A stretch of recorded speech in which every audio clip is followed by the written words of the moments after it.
Let me ask you something.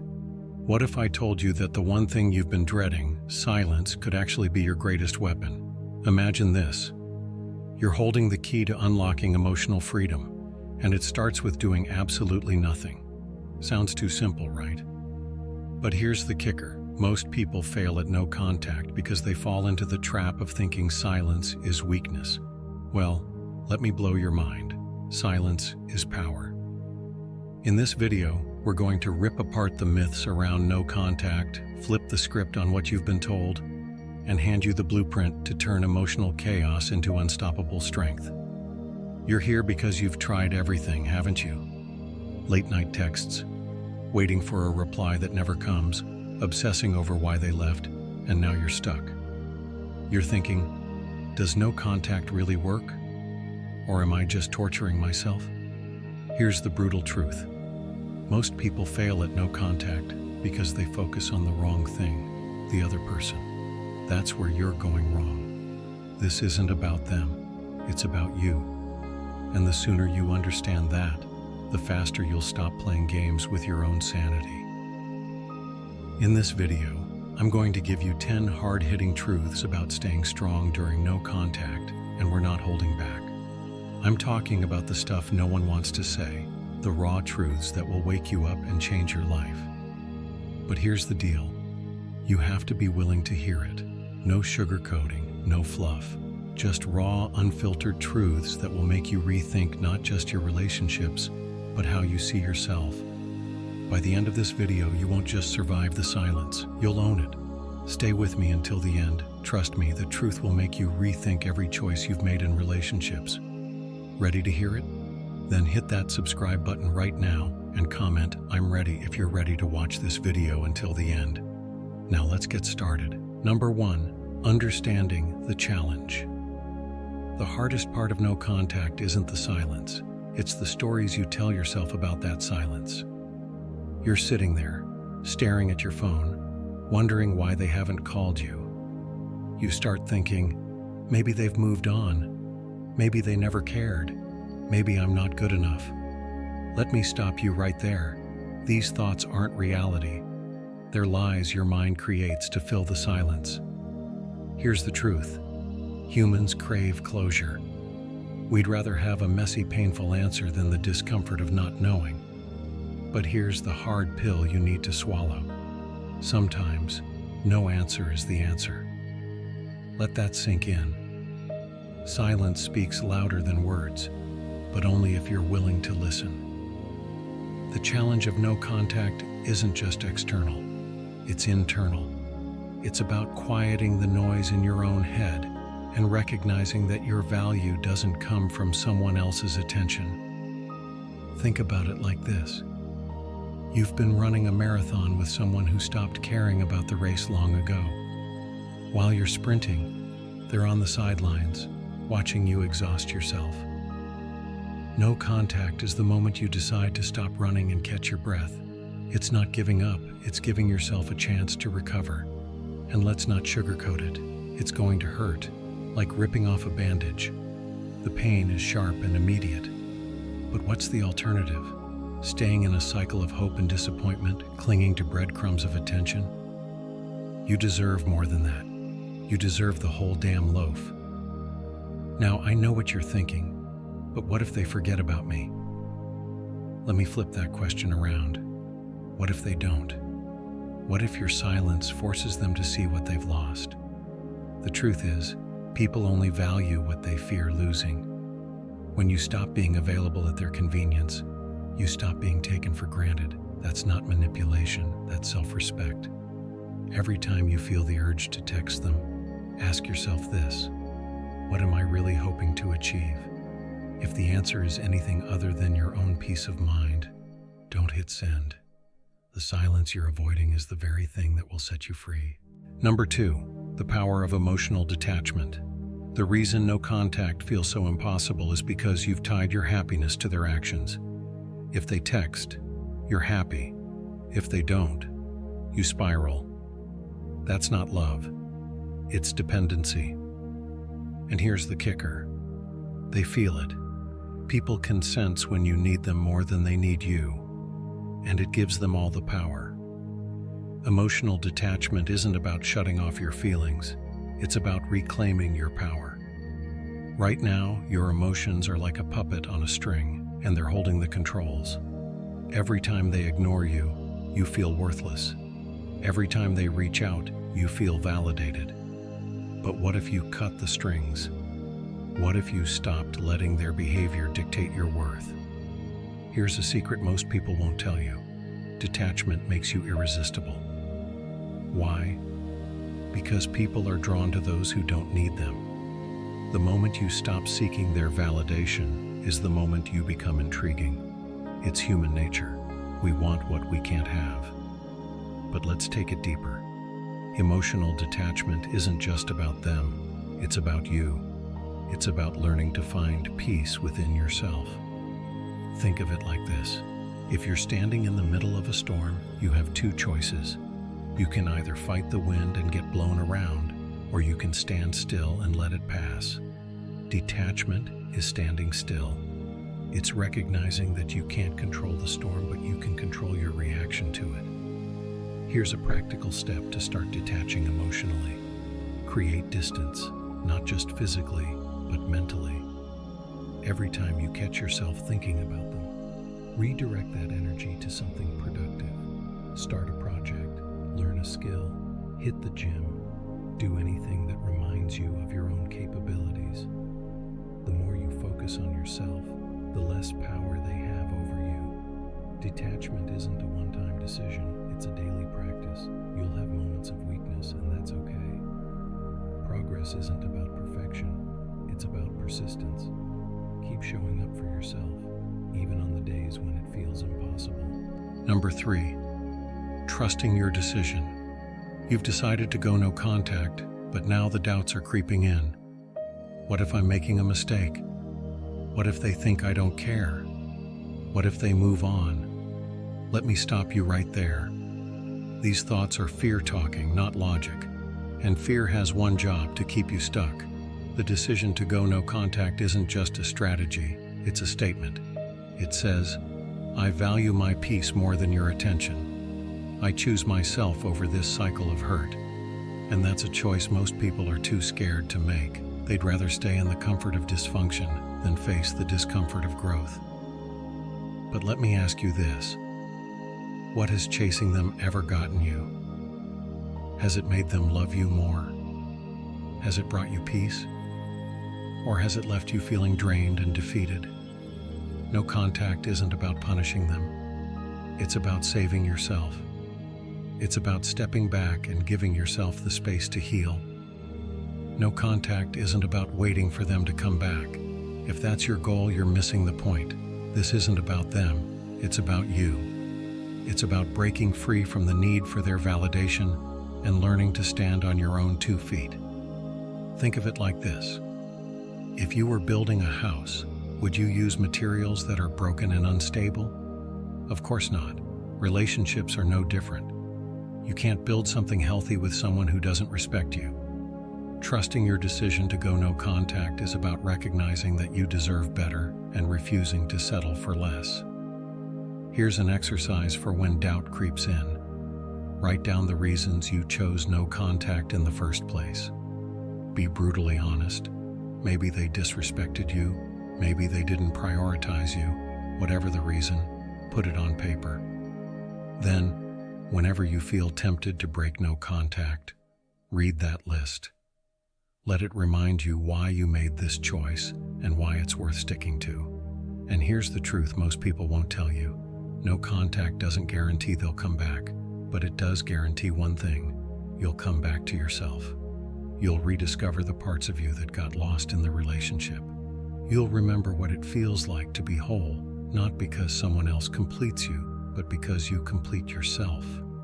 Trusting your decision is about playing the long game. It's about choosing growth over instant gratification. Growth is never easy, but it's always worth it. So the next time you find yourself questioning your choice, remember this: the person you're becoming is worth the discomfort of letting go. Number 4, embracing discomfort. No one likes discomfort. It's why we cling to toxic relationships, send that desperate, "Hey, how are you?" text, or stalk their social media late at night. But here's the harsh reality. Growth and comfort cannot exist together. You can have one or the other, but never both. If you want to become stronger, wiser, and more self-assured, you have to get comfortable with being uncomfortable. Discomfort during no contact isn't a punishment. It's a transformation. Think of a butterfly struggling to emerge from its cocoon. It's painful, messy, and slow. But without that struggle, the butterfly's wings wouldn't develop the strength to fly. You're in that cocoon right now, and the silence. That's your transformation in progress. But here's the trap most people fall into. They think discomfort means they're doing something wrong. You start to question yourself, wondering if breaking no contact would feel better. Spoiler alert, it won't. Reaching out might give you a fleeting sense of relief, but it comes at the cost of your long-term growth. And let's face it, if they wanted to talk to you, they would have by now. Discomfort shows you where the cracks are in your foundation. Maybe you relied too heavily on their attention for your self-worth. Maybe you ignored your own needs to prioritize theirs. Whatever it is, the pain you feel isn't here to punish you. It's here to guide you. Next time you feel that unbearable urge to break no contact, sit with it. Don't distract yourself. Don't run from it. Just let it wash over you like a wave. Notice how the feeling rises, peaks, and then fades. That's the thing about discomfort. It's temporary. And every time you resist the urge to react, you're teaching yourself that you can survive without them. Think about it. Every painful moment you endure is a deposit into your self-respect bank. It's proof that you value yourself enough to face the hard stuff head-on. And let's be real, nothing worth having ever comes easy. Embrace the discomfort, because on the other side of it lies the version of you that you've always wanted to be. Number 5, purpose over validation. Most of us spend our lives performing for people who don't even deserve to sit in the front row of our story. You know what I'm talking about, posting that "look how happy I am" photo on Instagram, hoping they'll see it and feel a twinge of regret. But let me ask you this. Why are you living for their validation when you could be living for your purpose? Validation is like junk food. It gives you a quick hit of satisfaction, but it leaves you feeling empty and craving more. Purpose, on the other hand, is like a home-cooked meal. It takes longer to prepare, but it nourishes you in ways that last. During no contact, your purpose is your anchor. It's the thing that will keep you grounded when the silence feels overwhelming. So, what does living with purpose actually look like? It means asking yourself, what can I create, achieve, or improve in my life that has nothing to do with them? Maybe it's a fitness goal you've been putting off. Maybe it's finally starting that side hustle you've always dreamed about. Or maybe it's as simple as becoming the kind of person who inspires themselves. Imagine someone who spent years in a relationship where they always played second fiddle. They were constantly seeking approval, bending over backward to keep the peace. After the breakup, they went no contact and poured all that energy into building their dream business. Today, they're thriving, not because they got their ex back, but because they got themselves back. Living with purpose doesn't mean you stop caring about what happened. It means you stop letting it define you. Every moment you spend chasing validation is a moment you're not investing in your future. And here's the irony. When you start living for yourself, you become magnetic. People are drawn to those who have a sense of direction and self-worth. So here's your challenge. Take all the time and energy you've been wasting on thoughts of them and redirect it. Start small. Pick one thing you've been putting off.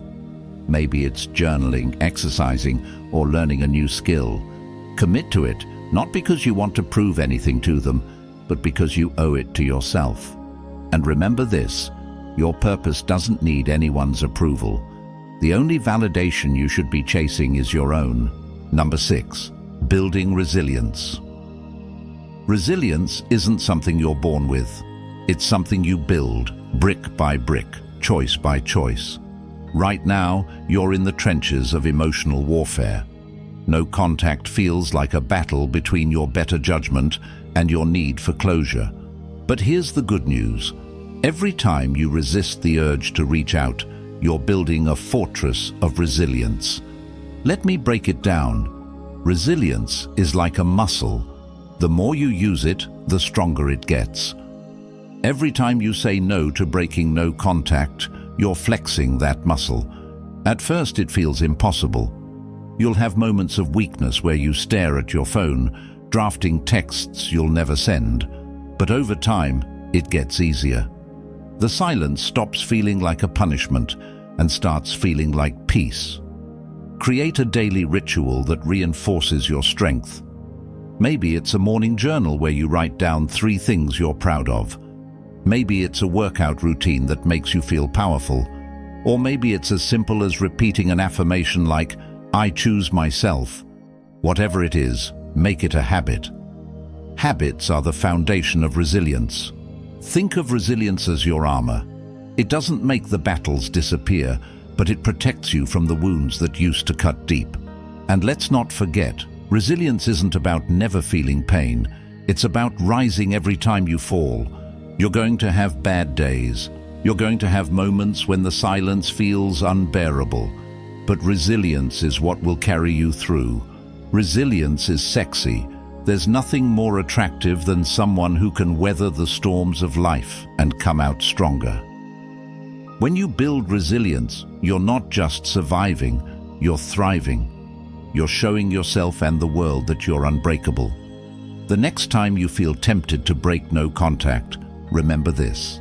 Every choice you make is either building your resilience or tearing it down. Choose wisely, because the person you're becoming is worth it. Number 7. Accepting reality. The hardest truths are the ones we avoid the most. You know exactly what I mean. That gut-wrenching feeling when you replay old conversations, wondering if you could have done something differently to save the relationship. It's a mental movie that never stops playing, and yet, deep down, you know the truth. If the relationship was meant to work, it would have. No amount of overthinking will change that. Sometimes love isn't enough. Sometimes people aren't ready for the kind of connection you offered, and sometimes they simply don't value you the way you deserve to be valued. Let that sink in for a moment. It's not about blaming them or blaming yourself. It's about accepting that not every chapter of your life will have a happy ending. And that's okay, because endings aren't failures, they're transitions. Most people resist reality because it's painful. You tell yourself stories to soften the blow. Maybe they'll change. Maybe they didn't mean to hurt me. Maybe if I just try harder, they'll come back.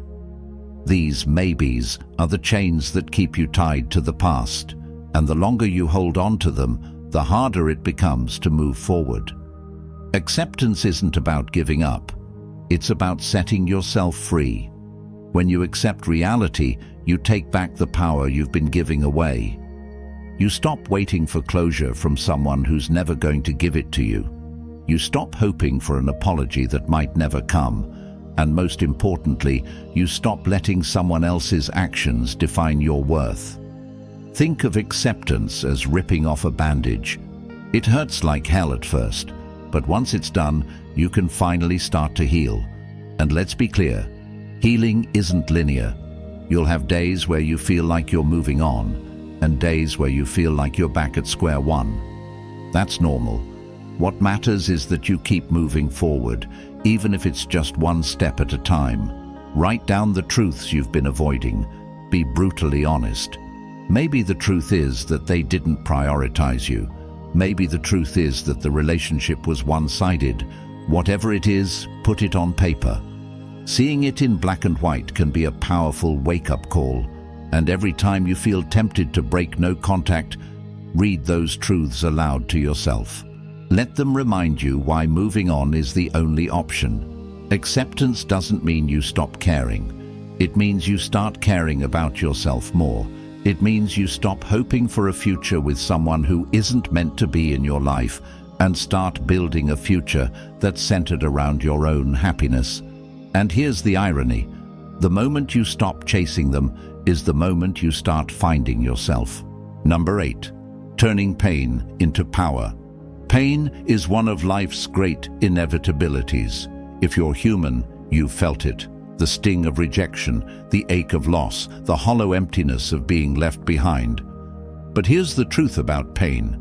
It's not your enemy, it's your teacher. It's here to show you where you need to grow, where you've been neglecting yourself, and where you need to make changes. Think about it.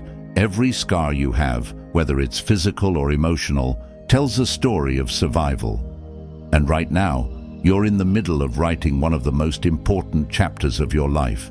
The pain you feel today is shaping the person you'll become tomorrow. So, the question isn't how do I get rid of this pain? It's how do I use this pain to grow? Here's the secret most people won't tell you. Pain is the catalyst for transformation. Think about every great success story you've ever heard. Behind every triumph, there's a struggle. Behind every victory, there's a battle. And behind every strong person, there's a moment of pain that forced them to rise above it. You're in that moment right now, and while it might feel like the end, it's actually the beginning of a stronger, wiser, more resilient version of yourself. But here's the catch. You have to be willing to face the pain head-on. You can't numb it with distractions or run from it with quick fixes. You have to sit with it, learn from it, and let it guide you toward the person you're meant to become. Let me give you a practical way to turn your pain into power. Channel it into something productive. Start by asking yourself, what have I been neglecting in my life? Maybe it's your health, your career, or your personal goals. Whatever it is, use the energy of your pain to fuel your growth. Take that anger, sadness, or frustration and turn it into action. Sign up for a class, hit the gym, start a journal. Do something, anything, that reminds you of your own strength. Here's another secret. Pain has a way of revealing your true priorities. When you're in the thick of it, you start to see what really matters. You realize that the approval of one person isn't worth sacrificing your peace. You discover that your worth isn't tied to someone else's ability to see it, and you learn that the only person who can truly complete you is yourself. Let's talk about the ultimate transformation, turning pain into purpose. This is where the magic happens. When you take your pain and use it to help others, it becomes more than just a burden. It becomes a gift. Maybe your experience inspires you to create something meaningful. Maybe it motivates you to support someone else who's going through a similar struggle. Whatever it is, turning your pain into purpose is one of the most powerful things you can do. Here's a challenge for you. Think about how your pain can make a positive impact. Maybe it's sharing your story to inspire others. Maybe it's volunteering your time to a cause you care about. Or maybe it's as simple as showing kindness to someone who needs it. Pain has a way of connecting us, and when you use it to uplift others, you're not just healing yourself, you're healing the world around you. Turning pain into power isn't about pretending everything's fine. It's about using your struggles as stepping stones to become the person you've always wanted to be. So, the next time you feel overwhelmed by the weight of your emotions, remember this. Every great story begins with a challenge, and this is yours. Number 9, shifting focus to growth. Your focus is probably all over the place. You wake up thinking about them. You go to bed thinking about them. And every moment in between is filled with questions. What are they doing? Are they thinking about me? Have they moved on? These thoughts don't just steal your peace. They trap you in a cycle of stagnation. Every moment you spend being fixated on someone else is a moment you're not investing in yourself. Think about that for a second. You're pouring all your energy into a situation you can't control while neglecting the one thing you can, your own growth. That ends today. Shifting your focus isn't just about distracting yourself.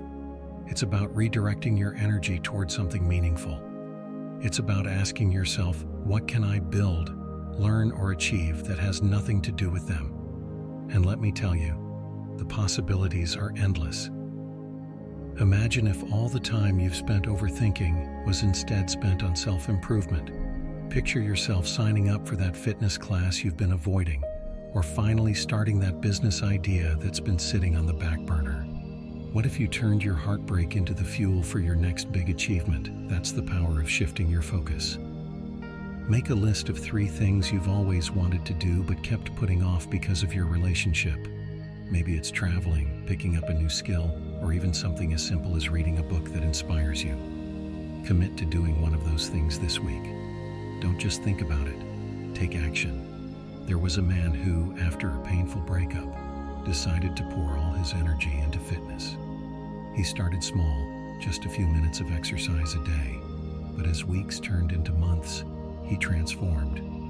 Not just his body, but his entire mindset. By focusing on his growth, he regained his confidence and discovered a strength he didn't know he had. And guess what? His ex eventually noticed, but by then, he didn't care. He was too busy thriving. Shifting your focus isn't about forgetting them. It's about remembering yourself. It's about reclaiming the parts of you that got lost in the relationship and using this time to become the best version of yourself. And here's the irony. The more you focus on your own growth, the less power they have over you. Here's your challenge. Every time you catch yourself spiraling into thoughts about them, redirect that energy toward a personal goal. Think of it as a mental workout. The more you practice, the stronger your focus becomes. And before you know it, you'll realize that the person you've been obsessing over isn't the center of your world. You are. Number 10, maintaining long-term peace. Here's the ultimate goal of no contact, not just getting over someone, but building a life where your peace isn't dependent on anyone else. Because let's be real, what's the point of moving on if you're just going to let someone else disrupt your peace in the future? Long-term peace isn't something you stumble upon, it's something you create. Think of peace like a garden. It requires care, attention, and boundaries to thrive. And just like a garden, it's not a one-time effort. You can't plant seeds and walk away expecting flowers to bloom forever. You have to nurture it. You have to protect it from weeds, pests, and storms. In the context of your life, those weeds are the people and situations that threaten your mental and emotional well-being. Let me ask you this. What boundaries have you set to protect your peace? If the answer is none, then it's time to change that. Long-term peace begins with learning to say no to toxic people, unnecessary drama, and anything that doesn't align with the life you want to build.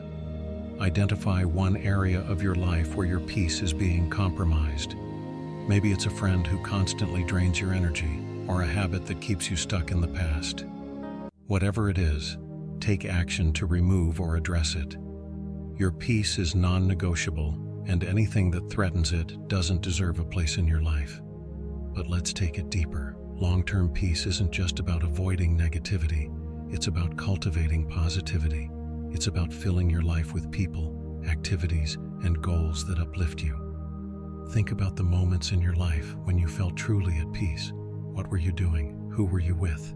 Use those moments as a blueprint to create more of the same. And here's the part most people overlook. Peace isn't the absence of challenges, it's the presence of resilience. Life will never be completely free of stress or difficulties, but when you've built a foundation of peace, those challenges lose their power to derail you. Instead of reacting, you respond. Instead of falling apart, you adapt. That's what long-term peace looks like. There was a woman who, after a tumultuous breakup, decided to make peace her top priority. She started meditating daily, journaling her thoughts, and spending time with people who uplifted her. Over time, she noticed a shift. The things that used to trigger her, an unexpected text from her ex, a lonely Friday night, the same grip on her emotions. She wasn't just surviving, she was thriving, and that's the power of prioritizing peace. Here's your takeaway. Maintaining long-term peace is a choice you make every day. It's not something that happens to you. It's something you create through your actions, habits, and mindset. And the more you prioritize your peace, the less you'll tolerate anything that disrupts it. Here's the final challenge. Write down your personal definition of peace.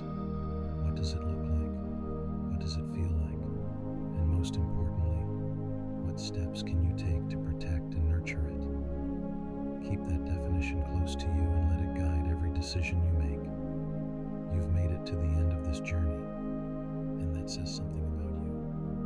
It says you're not someone who's willing to stay stuck, who's okay with settling for less, or who's going to let anyone else dictate their happiness. Right now, you're standing at a crossroads. One path keeps you clinging to the past, chained to the pain, and stuck in the cycle of overthinking. The other path, that's the one where you rise. That's the one where you say, enough. I deserve better. Every piece of advice we've shared today isn't just about surviving no contact. It's about transforming it into the greatest act of self-love you've ever experienced. Silence isn't your enemy. It's your teacher. Every moment of discomfort is a step toward becoming the version of you who doesn't just endure life, but thrives in it. Let this be your reminder. You don't need anyone else's approval to feel worthy. You are enough, just as you are. You are stronger than the pain, wiser than the doubts, and braver than you give yourself credit for. The journey ahead won't always be easy, but it will be worth it. And the best part, the person waiting for you on the other side of this silence, the healed, confident, unshakable you, is someone you're going to love more than you've ever loved anyone else. If this video resonated with you, take a moment to support this channel by hitting the subscribe button. It's not just about numbers, it's about making sure more people who are struggling just like you can find this message and begin their journey to healing. When you subscribe, you're helping to spread a message of growth, resilience, and empowerment to those who need it most. And before you go, drop a comment below saying, I choose myself. Let that be your declaration, your commitment to put your peace and growth above all else. Remember, you're not alone. In this community is here to support you every step of the way. Together, we're building something bigger than no contact. We're building lives filled with strength, purpose, and unstoppable self-worth.